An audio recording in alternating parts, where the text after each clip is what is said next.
She almost quit right before everything began. Not because she lacked skill, not because she lacked time. She almost quit because fear convinced her she would fail anyway. Her name was Lana, 32, living in a small second-floor apartment outside Austin. She worked at a grocery store during the day and tried to build a small online craft business at night, the kind of business that lived between scattered journal pages, late-night to-do lists, and quiet hope. She loved creating things with her hands. She believed her products had potential. But every time she thought about launching, a single thought stopped her. What if no one buys anything? What if I try and everyone sees me fall? Lana grew up in a family where failure was treated like shame. Dreams were considered risky, almost irresponsible.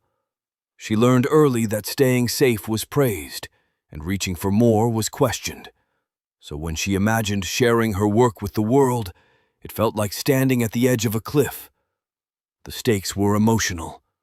If she failed, she feared it would confirm everything she had been told about herself, that she was not good enough, that she did not have what it takes, that she should have stayed invisible. Millions of Americans know this feeling, wanting more but fearing the moment you step into the light. The moment everything cracked came on a Sunday night. Lana was sitting at her desk with her laptop open to the page where she could press publish. Her hands were trembling. Her heart felt too loud. She whispered, "I can't do this." She closed the laptop. She turned off the light. She sat on the floor with her back against the wall. Tears came without warning. Not because anything had gone wrong, but because fear had wrapped around her so tightly that she felt trapped inside her own life. She felt like she had disappointed herself again. Another night where she let fear win. Another night where she folded before even trying. She wondered if this was who she was becoming. Someone who watches her own dreams shrink and calls it safety. The shift came from a place she did not expect. 2 days later, while on break at work, Lana watched an older woman struggle to reach a heavy box. Lana helped her, and the woman laughed and said, "If you are strong enough to lift that, you are strong enough to lift anything." Something in that simple sentence hit deeper than it should have. It replayed in her mind for hours. Strong enough to lift anything. That night she sat at her desk again. Same chair, same laptop, same fear. But this time she looked at her work and felt something new. A sense that fear had been lying to her. A sense that she had spent years underestimating her own strength.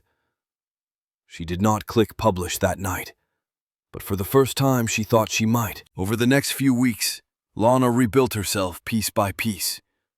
She made a deal with herself to work 20 minutes each night, no matter how scared she was. 20 minutes became 40. 40 became a full hour.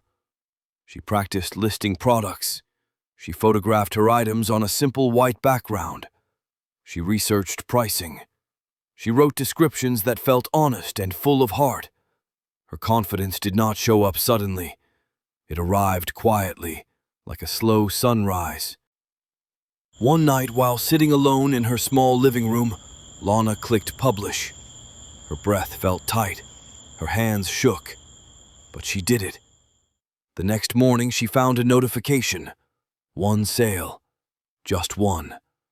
But one was enough to break the spell that fear had cast over her life. More sales followed. Slowly. Steadily. People left kind reviews. Someone said her product meant a lot to them. Another said they had been looking for something handmade and real. Lana felt herself rise, not in a dramatic way, but in a grounded and powerful way. A way built on courage, not chance. She learned new skills. She managed her money with intention.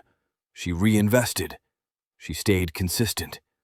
Her business grew, not because she was fearless, but because she took action while still afraid. Fear is loud. It tells you stories about who you are that were never true. But fear is not a sign to stop.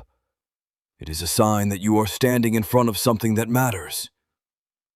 Lana learned that failure does not break you. The fear of it does. And the moment you take one step forward anyway, the world opens in ways you never expected. Her story is proof that courage does not need to be bold.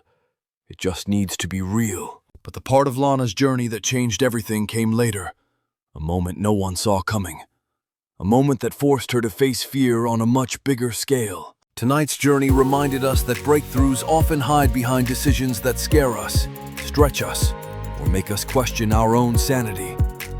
If this story gave you clarity, a smile, or a spark of motivation, tap like so more people get stories that remind them their comeback is still possible.